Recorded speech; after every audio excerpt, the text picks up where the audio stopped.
record dans de nombreuses villes de France. À Metz, ils étaient 10 000 manifestants selon les organisations syndicales. La protestation contre la réforme des retraites se poursuit. L'examen de la proposition de loi du groupe Lyotte, qui vise à supprimer la retraite à 64 ans, aura lieu le 8 juin. Les motards étaient sur les routes ce week-end pour l'opération Une Rose, un Espoir. À Sarralbe, le défilé a été exceptionnellement ouvert par le camion de la Rose. 120 motos étaient au départ de Sarralbe pour échanger 20 000 roses contre un don au profit de la Ligue contre le cancer. Deuxième édition pour le festival Lost in Sarreguemines. Ça a démarré fort vendredi avec une soirée de gala.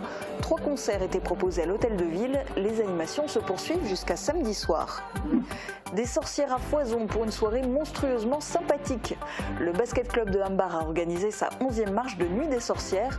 Plusieurs centaines de courageux sont partis à la rencontre de créatures effrayantes dans le couloir de l'épouvante, agrandi et enrichi cette année. Bienvenue sur Mosaïque Cristal, j'espère que vous avez pu profiter d'un beau week-end prolongé. David, il n'en était pas moins sportif. Effectivement, Julia, aujourd'hui le programme est très varié avec de la course à pied, les échecs, la lutte, du tir à l'arc, équitation, du foot ou encore du tennis. Tu vas nous détailler tout ça tout à l'heure dans Plus de sport. On commence cette émission avec la manifestation départementale qui s'est déroulée hier matin à Metz. C'était un 1er mai historique avec un rassemblement intersyndical inédit. La mobilisation a été forte, très forte même, environ 10 000 personnes à Metz selon les organisations syndicales. Jérémy Faurobert était dans le cortège. C'était la volonté des syndicats, faire de ce 1er mai une journée historique. Pour Margot, représentante FSU, ce qui la rend exceptionnelle, c'est surtout l'union sans faille de l'intersyndicale. L'intersyndicale, c'est vrai que ça faisait longtemps qu'on n'avait pas eu une solidarité pareille entre tous les syndicats. On est tous d'accord, on est tous contre cette réforme.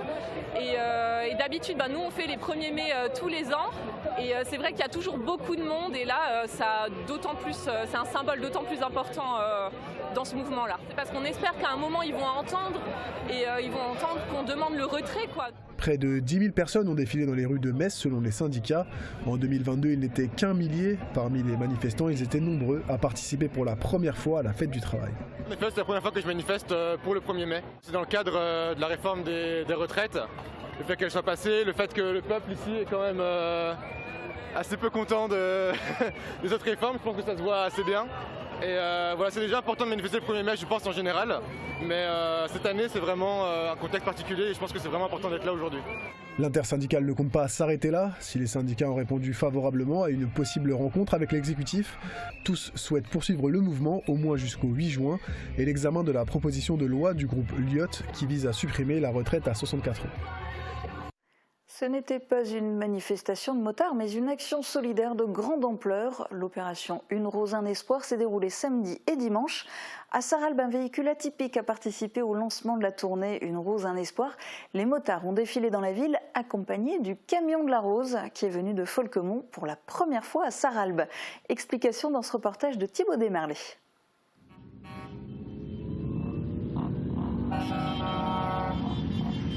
Il est devenu le symbole de l'association Une Rose, un Espoir. Dimanche, le camion de la Rose a débuté sa journée à Sarralbe.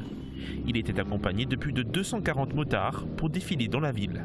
L'idée, c'était de prévenir déjà la population en partant de notre point de départ, traverser Sarralbe pour annoncer l'arrivée. Et comme les 3 groupes sont ensemble, ça représente environ 120 motos et un maximum de bruit, c'est le but. Le camion appartient à la société Transport Express Icar, basée à Folquemont. Ce véhicule unique dans l'Hexagone est floqué des devises et emblèmes de l'association. Il est sur les routes depuis maintenant 3 ans et fait un maximum d'apparitions pour les tournées sur tout le territoire national. C'est la première fois qu'il vient à Sarralbe. Il est présent partout. Il sera à la remise du chèque national qui aura lieu le 28 mai à Coin-sur-Seiche, chez Bernard, le fondateur, comme c'est la 25e année. C'est phénoménal parce qu'ils sont d'une gentillesse, on les appelle. Si on peut, on vient et ils m'ont dit oui tout de suite. Après le défilé, les motards sont partis du collège Robert Doisneau pour se rendre aux différents points de distribution des roses. 20 000 fleurs ont été préparées pour le secteur de Sarralbe. La remise du chèque pour Sarralbe aura lieu le 12 mai. L'année dernière, les motards avaient réussi à récolter 62 000 € pour la Ligue contre le cancer. Ça, c'était pour le secteur de Sarralbe. Sur notre territoire, 2 autres associations donnent de leur temps chaque année pour la même cause, le Pays Beach et Woustviller. Et en parlant de Woustviller, notre journaliste Morane a voulu découvrir les coulisses de cet événement annuel, la préparation des roses, l'organisation et surtout une immersion au cœur du cortège des motards d'une rose, un espoir Woustviller. C'est à découvrir ce jeudi sur Mosaïque Cristal. Vendredi soir, c'était le coup d'envoi de la 2e édition du festival Lost in Sarreguemines. 3 concerts gratuits étaient au programme de la soirée de gala qui s'est déroulée à l'hôtel de ville de Sarreguemines. Le festival se poursuit jusqu'à samedi soir. Guillaume Dumontail a assisté à son lancement.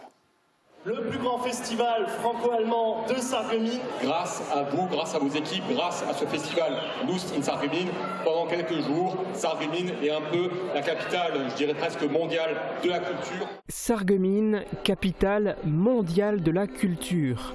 Les mots sont forts. Pour la 2e édition du festival Lost in Sarreguemines, les organisateurs et les partenaires du festival ont de grandes ambitions. Pour la soirée de lancement, entièrement gratuite du buffet au spectacle, le programme était éclectique avec des personnalités britanniques ou costariciennes. Je vous demande un tonnerre d'applaudissements pour notre premier artiste, Ivy Bora.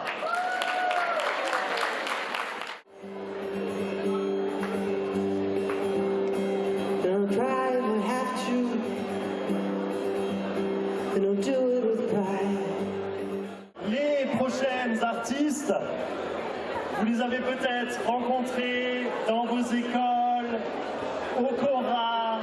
Ce sont des jeunes Sarregueminoises. Je vous demande de les applaudir très fort. Elles nous viennent de Sarre Music School et elles vont assurer le 2e concert de ce soir avant notre groupe vedette. Faites beaucoup de bruit pour Sarre Music School. Et je cours, je me raccroche à la vie, je me saoule avec le bruit des corps qui m'entourent, comme des lianes nouées de stress, sans comprendre la détresse des mots que j'envoie. Clara Gucciardo a donc eu les honneurs de la scène de l'hôtel de ville. Le festival Lost in Sarreguemines se poursuit tous les jours jusqu'à samedi. De nombreux concerts sont prévus en soirée, ainsi qu'une promenade dans la forêt, samedi matin à 9h. Plusieurs centaines de personnes ont marché sur les sentiers pédestres de Hambar dimanche soir, mais leur balade nocturne a été perturbée par plusieurs créatures sorties de l'ombre. Ces personnes étaient toutes volontaires pour participer à la 11e marche de la Nuit des Sorcières organisée par le Basket Club de Hambar. Thibaut Desmerlet n'a pas froid aux yeux, il s'est glissé parmi les participants.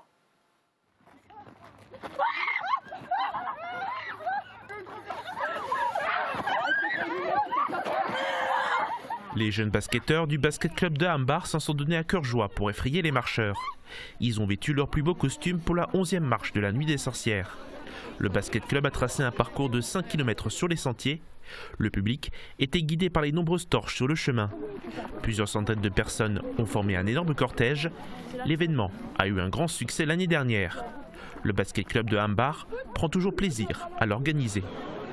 C'est aussi dégager des bénéfices pour financer nos activités, que ce soit au niveau de la formation des entraîneurs, des arbitres, l'achat de matériel sportif, et puis aussi tout simplement faire une belle animation pour la commune de Hambar qui participe à la renommée du village. Grande nouveauté pour l'édition 2023, le couloir de l'épouvante a été agrandi et enrichi. Les plus courageux ont pu faire la connaissance de nombreuses créatures. Les clowns et les sorcières leur ont offert un charmant accueil pour qu'ils passent une soirée monstrueusement sympathique.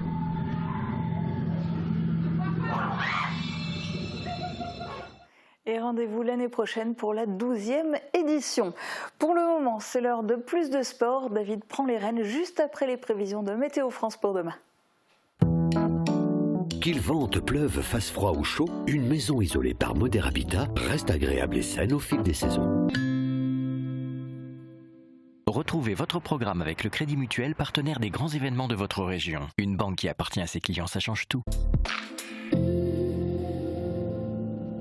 Je suis ravie de vous retrouver après ce long week-end et d'autant plus pour vous donner de bonnes nouvelles. Le soleil sera de retour demain. Ce sera sans doute le plus beau jour de la semaine et si vous pouvez en profiter pour aller vous promener, je vous conseille de venir ici, sur le chemin de halage du canal des Houillères. Vous pourrez croiser des cyclistes, des pêcheurs ou encore des plaisanciers sur l'eau. Et avec les reflets du soleil sur le canal, vous allez forcément en prendre plein les yeux. Et peu importe le moment de la journée, puisque le soleil va briller du matin jusqu'au soir. Côté température, les minimales iront de 4 à 5 degrés et les maximales de 18 à 20 degrés. Demain, nous fêtons les Jacques et il fera jour de 6h10 à 20h53. Passez tous encore une très belle journée et à très vite. C'était votre programme avec le Crédit Mutuel, partenaire des grands événements de votre région. Une banque qui appartient à ses clients, ça change tout. Bricoman, la qualité pro pour vos chantiers. Plus de 200 marques référentes dans le bâtiment. 20 000 produits indispensables de la construction et de la rénovation. Disponibles immédiatement en libre service, en retrait 2 heures ou en livraison. Chez Bricoman, vous pouvez compter sur des équipes compétentes et proches de vous pour accompagner tous vos chantiers. La langue va chauffer avec Mireille de Plate. Retrouvez tout au long de l'année à Sarreguemines de nombreux rendez-vous autour de la langue francique.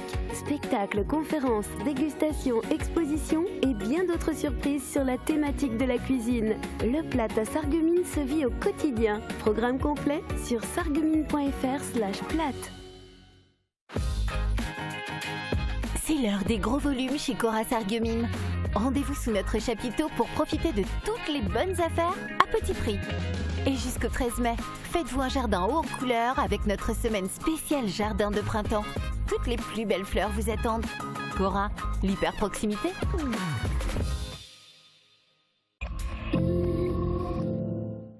Résultats sportifs, annonce des prochaines grandes compétitions, retour en images sur les principales rencontres et tests hebdomadaires d'une nouvelle discipline. Tout cela, c'est chaque semaine dans Plus de Sport avec David.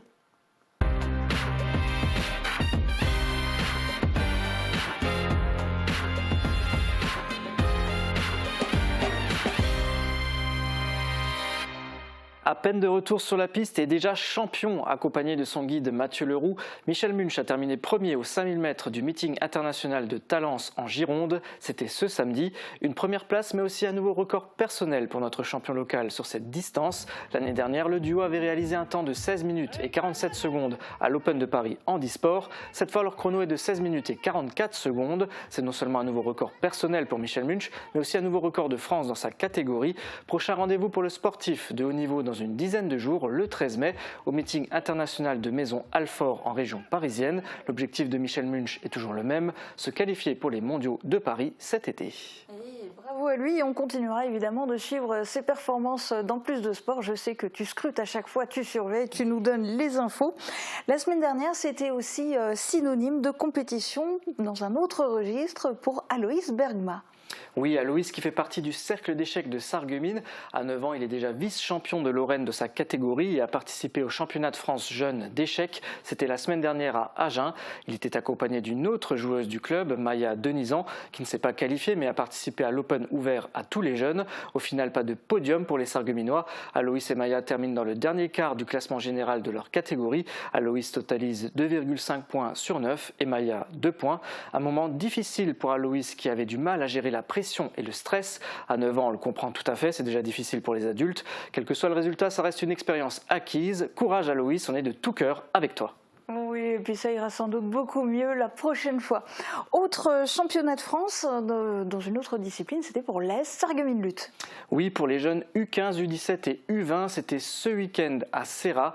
8 Sarregueminois y ont participé en lutte gréco-romaine. En catégorie U15, ils ont récolté 3 médailles, 2 en or pour Ibrahim Galbouraef et Kylian Edou et 1 en bronze pour Sacha Asli. Les jeunes lutteurs sarregueminois ont aussi brillé en U20 avec 4 titres de champion de France en 55, 60, 72 et 97 kilos. Il y a également une 5e place pour Alan Lograsso. Avec ces résultats, l'AS Sarreguemines Lutte termine premier club de France en catégorie U20 et 3e en U15. Une belle performance à ajouter à l'histoire du club. Bravo les jeunes. Et on revient à l'échelle locale avec la compétition de tir à l'arc organisée par la compagnie de Sarreguemines. Oui, et d'ailleurs le temps était au rendez-vous pour les archers. Dimanche s'est tenue la 9e édition du concours de tir en campagne dans la forêt du Bourrols à côté de Sarreguemines. 8 archers de la première compagnie d'arc de Sarreguemines ont participé au tournoi. Leur objectif était clair, se qualifier pour les championnats de France cet été et y faire un podium. Un objectif qui pourrait également être atteint par l'équipe féminine. C'est un reportage de Thibaut Desmerlet. Pour la 9e fois, la forêt du Bourrols voit voler des flèches entre ses arbres. Une cinquantaine d'archers de 20 clubs différents de toute la France sont venus participer au concours campagne qualificatif pour le championnat de France Field de cette année. Le parcours comprend 12 cibles avec une distance inconnue et 12 autres avec des distances connues allant de 5 à 60 mètres. Alors l'objectif c'est de qualifier 2 équipes au championnat de France par équipe de club, donc une équipe féminine, une équipe masculine. Et donc les équipes sont composées de 3 armes différentes, donc le barbeau qui est un arc classique nu sans viseur, un arc classique avec viseur et un arc à poulie. Mais la compétition est aussi qualificative en individuel. 8 archers de la première compagnie de tir à l'arc de Sarreguemines participent à ce championnat départemental. Du côté des hommes, il y a déjà un palmarès. Alors Sarreguemines, on a fait vice-champion de France il y a 2 ans. Par équipe de club. L'année dernière, on s'est fait sortir en quart de finale. On a fini 5e. On est toujours dans les 10 premiers du classement national. Mais cette année, ce sera la première fois qu'il y aura peut-être une équipe féminine au championnat de France. Emmaline fait partie de cette équipe. Elle fait du tir à l'arc depuis 8 ans et a déjà été qualifiée en individuel l'année dernière. Aujourd'hui, elle a un objectif bien précis en tête. La première partie, donc le premier jour j'étais 6e et le deuxième jour 4e. Du coup très bien passé pour un premier championnat de France. Du coup j'espère être qualifiée pour les championnats de France déjà individuellement et puis par équipe aussi. À la fin de la journée, 6 archers de la première compagnie de tir à l'arc de Sarreguemines ont fait premier de leur catégorie, dont Emmaline. Bréco Philippe et Arbrin Laurent ont respectivement fait 2e et 5e dans la catégorie Senior 2 hommes arc à poulie. Le championnat de France se déroulera en août, mais il reste encore de nombreuses compétitions avant d'y parvenir. Le club espère faire un podium. Après le tir à l'arc, place au tir à la carabine et au pistolet avec la 7 de Beach. Ce week-end se tenaient les championnats de Moselle de tir à 25 et 50 mètres. C'était à Volmerange-les-Mines. 20 tireurs bichois y ont participé et ont honoré la réputation du club local en raflant 17 médailles d'or, 9 d'argent et 4 de bronze. Au pistolet, les bichois ont décroché 5 premières places en discipline standard, 3 premières places en précision, 2 en vitesse, en percussion centrale et 1 première place aux 50 mètres. Il s'agit des différentes disciplines de la compétition. À la carabine, 5 premières places ont été décrochées dans les disciplines 60 balles couchées et le 3x20. Prochain rendez-vous pour les tireurs de la cité fortifiée, les championnats de Lorraine les 3 et 4 juin, suivis des championnats de France à Châteauroux en juillet prochain. Et de son côté, Émilien Chassa a disputé un tournoi international à Berlin. Le tireur bichois était le seul Lorrain en lice. Il a participé à 3 épreuves de carabine, la 10 mètres, la 50 mètres en 3 positions, donc aussi appelée 3x20, et la 50 mètres 60 balles couchée. À ces 3 épreuves, il a terminé respectivement 8e, 4e et 4e, des résultats qui confirment le haut niveau de notre champion local. Et un large tour d'horizon du coup des différentes épreuves de tir. Ce week-end, il y avait aussi une compétition d'équitation. Oui, le 1er mai, c'est la fête du travail, mais c'est aussi la journée internationale du cheval islandais. À cette occasion, le club loisir de Berenthal a organisé sa première compétition officielle d'équitation islandaise. C'était samedi et dimanche au relais équestre du Schmalental, un tournoi qui se focalise sur l'allure des chevaux, comme le pas ou le trot. Particularité du cheval islandais, il a une allure supplémentaire, le tölt. Les détails dans ce reportage de Thibaut Desmerlet. Il existe désormais une compétition officielle d'équitation islandaise à Berenthal. Le club loisir du village avait organisé un challenge entre amis l'année dernière. Après son énorme succès, le club a décidé de monter la barre un peu plus haut. Le relais équestre du Schmalental a accueilli pour la première fois le championnat régional d'équitation islandaise, un tournoi enregistré auprès de la Fédération française d'équitation avec un classement. Plusieurs membres du club loisir de Berenthal possèdent un élevage de chevaux islandais. On a découvert le cheval islandais ici il y a plus de 20 ans et du coup on a tous nos chevaux ici, enfin ceux de l'association en tout cas, et c'est ce qui nous motive à promouvoir le village et le cheval islandais en même temps. Le cheval islandais est plus robuste et il peut effectuer 2 allures supplémentaires. L'amble, où il pose simultanément les 2 jambes du même côté, et le tölt, une marche à 4 temps. Le tölt, il faut vous imaginer que c'est du pas à la vitesse du galop. C'est beaucoup plus confortable, vous bougez presque pas quand vous êtes assis dessus, c'est vraiment une allure de voyage, c'est très confortable. Les juges ont noté les compétiteurs sur 2 épreuves, le V5, où le cheval doit effectuer du tölt, du trot, du pas et du galop, et le T7, qui nécessite de faire du tölt sur 2 vitesses différentes. Pour le championnat, 47 participants étaient présents. Les cavaliers sont venus de la France, la Suisse et l'Allemagne, parmi eux une dizaine de compétiteurs locaux. 3 viennent du club loisir de Berenthal, comme Christophe, qui vient de passer une épreuve du V5. L'épreuve que je viens de passer était quand même très stressante, parce que même si je suis cavalier depuis très longtemps, je n'ai pratiquement jamais monté en concours. L'intérêt pour moi de participer à ça, c'est surtout l'intérêt pour le cheval. Voir d'autres chevaux réagir proprement, correctement, comme il doit réagir, en respectant son cavalier, en restant dans la ligne. En plus de la compétition officielle, un challenge loisir s'est déroulé en parallèle. Sur le podium, on retrouve 3 Français, Peignard Martial, Clemens Sturm Sophie et Peignard Audrey. Pour le championnat, Sophie est à la première place du T7, suivie d'Audrey et de Martial, qui est 3e ex aequo. L'association souhaite renouveler l'expérience l'année prochaine. Voilà pour l'équitation islandaise. On enchaîne avec le foot. Le SFC poursuit sur sa lancée. Samedi, les Fayenciers jouaient leur match en retard face à Villerutil. Un match à domicile qu'ils ont remporté 4-1. À l'aller, ils s'étaient inclinés 3-1. Leur adversaire est aussi 3e du groupe. Le match n'était donc pas gagné d'avance et pourtant le résultat est formel. Voici le résumé de la rencontre. Sarreguemines s'est imposé 4-1 face à l'entente sportive de Villerutil. Un très bon match du SFC aujourd'hui dont je vous propose de revoir les meilleurs moments.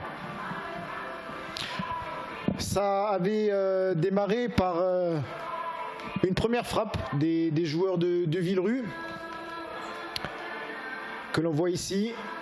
Un ballon bien détourné par Pierre Oberhauser. Ça aura été une des rares situations de Villerue dans cette première mi-temps. Enes Saïn qui tente sa chance à l'entrée de la surface, bien détourné par Marvin Maï. Enes Saïn qui trouve Adama Mbaye. Adama Mbaye qui avait l'occasion de se présenter seul. Malheureusement, il tergiverse un peu trop et il est bien repris par la défense des Blancs. Enes Saïn que l'on retrouve, dont la tête sur ce corner est sortie sur sa ligne par Jamel Guitoun. Cécile Stephenson qui retrouve Adama Mbaye qui bute sur Marvin Maï. Une première mi-temps fort convaincante des Bleus du SFC. Villerue se sera montée encore une fois dangereuse, mais la très belle envolée de Pierre Oberhauser. 0-0 à la mi-temps. Il manquait que les buts au SFC. Les buts arriveront en seconde période. Enes Saïn qui trouve Mohamed Boutargui, qui remet à son capitaine, dont la frappe oblige Marvin Maï à la parade. Sarreguemines qui met le pied sur l'accélérateur, encore une fois Enes Saïn, pour Romain Sabater dans le long centre, trouve Mohamed Boutargui, une incompréhension entre les 2 défenseurs centraux, et c'est Mohamed Boutargui qui récupère ce ballon et vient battre Marvin Maï. Le break n'aura pas mis longtemps à arriver, un coup franc magistral d'Enes Saïn qui trouve la lucarne du gardien de Villerue. 2-0, un superbe coup franc du numéro 9 de Sarreguemines. Adama Mbaye, dont la lourde frappe met en difficulté Marvin Maï, le gardien de Villerue, qui repousse ce ballon dans les pieds d'Enes Saïn pour le 3-0. Mohamed Boutargui pour Evan Serius qui fort judicieusement, astucieusement trouve le numéro 9. 4-0, la réduction du score de Villerue sur cette très belle tête sur laquelle Pierre Oberhauser ne peut strictement rien faire. Troisième victoire consécutive permet au SFC de se conforter dans son objectif, le maintien. Si les Fayençais poursuivent sur cette lancée, ils pourront même viser le podium. C'est ce que souhaite le coach Jamel Ferjani. En attendant, on écoute l'interview d'après-match de Mohamed Boutargui. Mohamed, El Diablo a frappé aujourd'hui. Une victoire convaincante face à un adversaire de qualité. Il aura fallu un très très bon SFC sur le terrain aujourd'hui. Ouais, c'est vrai qu'on avait envie de faire mieux qu'à l'aller. Parce qu'à l'aller, il nous avait pris un peu par surprise. C'était l'équipe qu'on voulait battre quoi. Avec Thionville. C'était une des deux équipes qui nous titillaient un peu, on va dire, que ce soit offensivement comme défensivement. Le travail a été fait, franchement c'était compliqué au début. Ils ont bien défendu et on a réussi à trouver la faille grâce à Enes. Et un petit but de moi. Voilà, ça fait plaisir pour mon petit retour. Ça fait effectivement plaisir. Aujourd'hui, on a vu une équipe du SFC qui s'impose, mais qui a été constante sur 90 minutes, qui a été au niveau sur l'ensemble du match, régulière, et ça fait plaisir. Ouais, franchement, ça fait plaisir. Surtout que ça fait, on va dire, 2-3 semaines que c'est comme ça. Les matchs reflètent l'entraînement, quoi. Si tu verrais les entraînements que Jamel nous fait, c'est intensif, physique. Et en match, ça déroule quoi. Alors, c'est un résultat qui permet au SFC de rejoindre Villerue au classement. Sarreguemines qui est maintenant 4e avec ce beau résultat. La fin de saison, elle s'annonce excitante. Ouais, c'est sûr. C'est sûr qu'on s'est lancé un petit objectif personnel. C'est d'essayer de faire beaucoup mieux que sur la phase aller. On essaiera de bien finir et pourquoi pas aller chercher cette deuxième place. C'est tout le mal, en tout cas, que je vous souhaite. Un seul autre match a été joué ce week-end en Régional 1 Poule B. Vendeuvre affrontait l'APM Metz et s'est incliné 2-1. On regarde l'état du classement. Avec cette nouvelle victoire, le SFC grimpe de plus en plus haut dans la première partie du tableau. Les Fayençais sont 5e avec 32 points, autant de points que Villerutil et l'APM Metz qui sont 3e et 4e, sachant que l'APM Metz a un match de plus au compteur. Toujours en tête du groupe, Thionville-Lusitanos avec 47 points. Forbach perd 2 places et passe 6e avec 31 points. Reipertswiller reste 8e avec 27 points et Sarrebourg est toujours dernier avec 20 points. Prochain match pour le SFC samedi à l'extérieur face aux Alsaciens de Reipertswiller. À l'aller, les Sarregueminois l'avaient remporté 4-0, mais attention à ne pas prendre la grosse tête, aucun match n'est gagné d'avance. Absolument. Et alors ce week-end, même s'il y avait peu de matchs de championnat qui ont été joués, il y a quand même l'AES qui jouait en Régional 2. Oui, Arenetta Schmidwiller qui jouait hier sa 17e journée de championnat. Un match à domicile face à Drolingen que les Beachalainers ont remporté haut la main 4-0. Meilleur dans les duels et plus précis dans les phases offensives, les joueurs de l'AES s'offrent ainsi leur 3e victoire consécutive comme le SFC. C'était le seul match de la poule joué ce week-end. On regarde tout de suite le classement. Grâce à cette victoire, l'AES gagne 2 places et passe 6e avec 25 points. Le club s'éloigne un peu plus de la zone rouge. Toujours leader du groupe Oberlotterbach avec 44 points, suivi de la B de Haguenau avec 33 points et Nouswiller avec 29 points. Et la réserve de Sarre-Union est toujours 9e avec 20 points. La prochaine rencontre pour Arenetta Schmidwiller, ce sera ce dimanche à l'extérieur face à Steinzels. Et on continue avec les compétitions par équipe. Après le foot, le tennis. Oui, le tennis avec les championnats de France interclubs qui ont démarré ce week-end. Il y a 3 mois s'achevaient les championnats hiver. Place maintenant à la session été. L'équipe féminine de Sarreguemines qui évolue en National 3 Poule H recevait l'ASC Bois de Boulogne à domicile. Un match qui s'est soldé par une défaite 4-2. De son côté, l'équipe senior masculine qui a validé son ticket pour la National 2 l'année dernière affrontait le tennis club Plaisir en région parisienne. Score final 6-0 pour Plaisir. L'objectif des Fayenciens n'était de toute façon pas la victoire. Le match s'annonçait difficile sur le papier. En National 2, on parle de très haut niveau. Au-dessus, il y a la National 1, puis Pro B et Pro A. Pour les Sarregueminois, le défi sera donc très relevé cette saison. Les championnats interclubs sont courts. Il y a 5 journées à jouer. La dernière est prévue le premier week-end de juin. On continuera bien sûr de suivre les résultats de l'AS Sarreguemines Tennis dans Plus de Sport. Et on arrive du coup pour aujourd'hui au bout de ce tour de l'actualité sportive de notre secteur. C'est le moment où tu pars en immersion, tester un nouveau sport. Alors quelle est la discipline que tu testes cette semaine, David ? Alors Julia, avant de te dévoiler le sport de la semaine, j'aimerais vous communiquer un événement qui se tiendra ce week-end au circuit du Martinstal à Beach. Il s'agit de la 49e édition du motocross de Beach, la 5e étape du championnat de France élite cette saison. Samedi, il y aura les qualifications et dimanche, place aux courses. L'événement réunit 300 pilotes cross, les meilleurs Français et nouveauté cette année, des pilotes étrangers, ce qui en fait une compétition internationale. En parallèle du championnat, il y aura aussi des initiations gratuites pour les plus jeunes, dès 4 ans, ainsi qu'une exposition de motos anciennes. Vous voyez où je veux en venir, le motocross est le test de la semaine. J'ai rencontré l'Union motocycliste bichoise au circuit du Martinstal et j'ai eu droit à une petite initiation à ce sport mécanique. Au départ, j'appréhendais beaucoup puisque je n'ai jamais conduit un 2 roues motorisé. Finalement, l'expérience était très agréable, mais je dois avouer que je ne suis pas monté sur circuit, je suis resté sur terrain plat. J'ai laissé les jeunes nous faire une démo, ils maîtrisent bien mieux que moi. Ce qui m'a surpris, c'est la discipline et l'ambiance familiale qui règne au club. Regardez.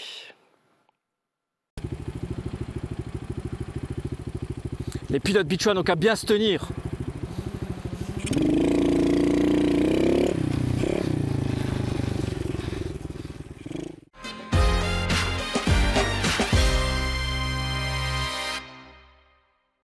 Et on se retrouve aujourd'hui sur le circuit d'entraînement du Martinstal à Bitche avec moi Pascal Cotterer, le président de l'Union motocycliste bichoise. Pascal, en quelques mots, est-ce que tu peux me présenter le club? Eh bien, le club a été fondé en 1971 par mon père, Cotterer Siegfried. Et voilà, et depuis, chaque année, nous organisons des épreuves de championnat de France et des épreuves internationales. Vous êtes combien aujourd'hui au club?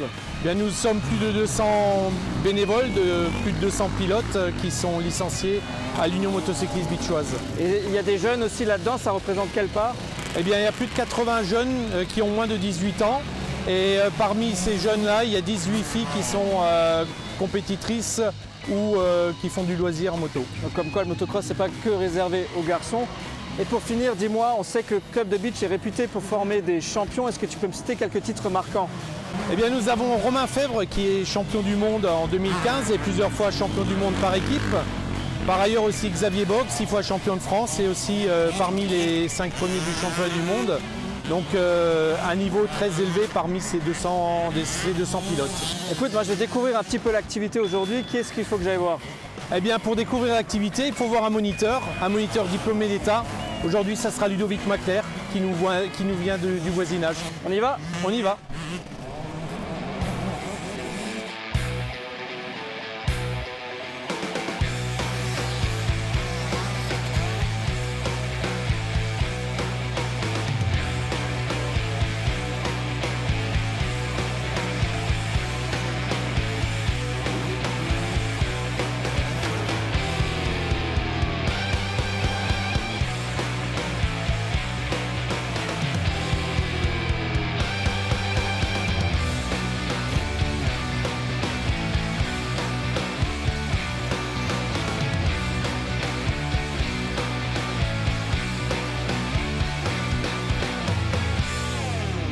Salut Ludovic. Salut David.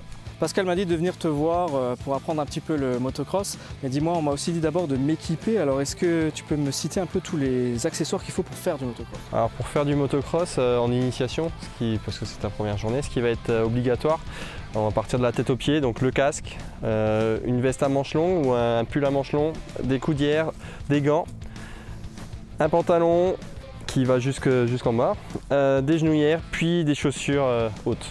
D'accord. Et dis-moi alors, je n'ai pas de permis de moto, est-ce qu'il faut le permis de moto pour faire du motocross? Non, alors pour faire du motocross, on a un CASM, ou pour les plus petits des guidons, donc un peu comme au ski.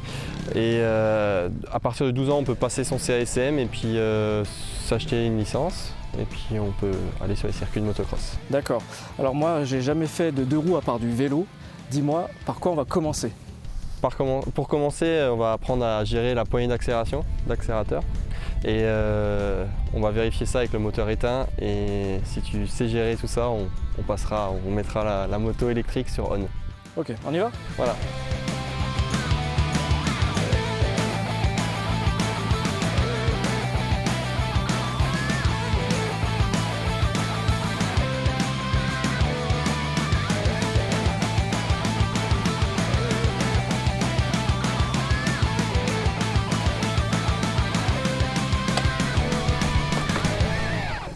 Ah ouais, elle fait quand même son pont. Hein. Ouais, donc voilà, première fois assis sur une moto. Ouais. Première chose de quoi on va parler, on accélère comment sur une moto? Je suppose que tu as déjà vu. Voilà, on va descendre le poignet pour que la moto elle avance et pour qu'elle freine, moi j'appelle ça le premier frein, c'est remonter le poignet. Ça va être ton premier frein. Parce que si tu remontes le poignet, forcément elle va continuer à rouler mais elle va plus avancer plus vite. Elle va plus garder sa vitesse, ouais, décélérer. Donc accélérer, décélérer. Donc là maintenant, pour avancer, il va falloir descendre le poignet et remonter. Donc quand je vais dire premier frein, on remonte le poignet. Le deuxième frein, donc là on va aller actionner ça, c'est une fois qu'on a remonté le poignet, on vient actionner son frein. Parce que si on maintient l'accélération et qu'on freine en même temps, on avance toujours. On va freiner mais on va quand même avancer et forcément on va vers la chute.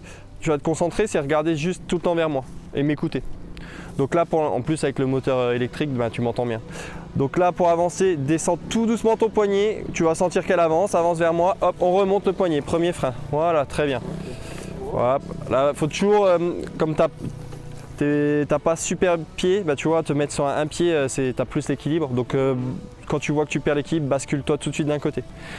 Donc là maintenant, en m'écoutant encore, on s'occupe aussi de accélérer, avancer et premier frein. Donc avance, avance, avance, regarde devant moi, tout le temps devant moi. Hop, devant moi, devant moi. Allez, regarde loin, il faut tout le temps regarder loin. Premier frein et on vient jusqu'à s'arrêter. Voilà, très bien. Bon bah voilà, j'avais un petit peu d'appréhension mais finalement ça se passe bien, Ludovic il explique bien et puis si on suit ses instructions, bah, on peut même prendre du plaisir. Donc toujours bien respecté, premier frein, deuxième frein, on y va doucement et bah, je crois que je vais continuer à faire quelques petits tours.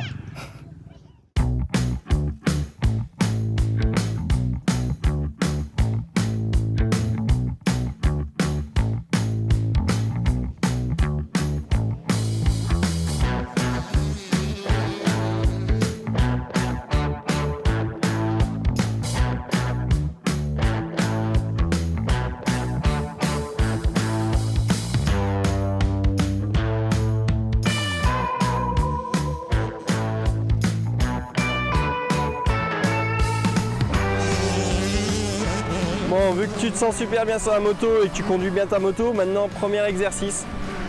Première porte bleue, on va se mettre debout. Deuxième porte bleue, on se met assis. On prend le virage. Première porte blanche, accélération.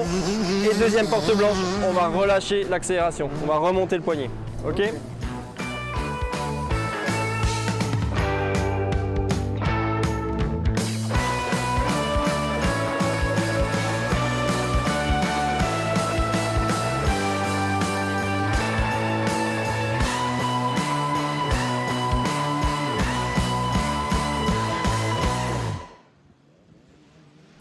Bon alors Ludovic, est-ce que j'ai respecté les consignes? Les consignes ont été respectées, tu contrôles très bien ta moto, c'est top. Ok, bah merci, je pensais pas avoir à top aujourd'hui, mais en tout cas je suis content. Merci. Pour une première, c'est parfait, de rien.